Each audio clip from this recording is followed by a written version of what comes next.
আমি জনকল্যাণ পার্টি খায়রুল দেওয়ানের লোক। আমি আসন্ন জাতীয় সংসদ নির্বাচনে এমপি পদপ্রার্থী। আমাকে নমিনেশন দেওয়া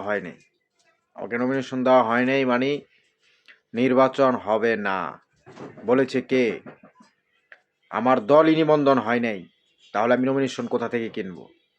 এই জন্য এই নির্বাচন হবে না, হতে দেওয়া যাবে না বলেছে আমার দলের চেয়ারম্যান খায়রুল দেওয়ান। জনকল্যাণ পার্টি আমার পার্টিকে নিবন্ধন না দিয়ে এই দেশে নির্বাচন হবে না, হতে দেওয়া যাবে না। আমার দল নিবন্ধন হবে না, আমি রানিং প্রধানমন্ত্রী হওয়ার মতন ক্যাপাসিটি রাখি। কিসের নির্বাচন? জনগণের নেতা খায়রুল ডাক দিলে আবার 20 কোটি জনতার মধ্যে 5 কোটি জনতা ঢাকা শহরে জনগণের মঞ্চে চলে আসবে। নির্বাচন আর হবে না। I take a look at my life and realize there's nothing left, 'cause I've been blasting and laughing so long.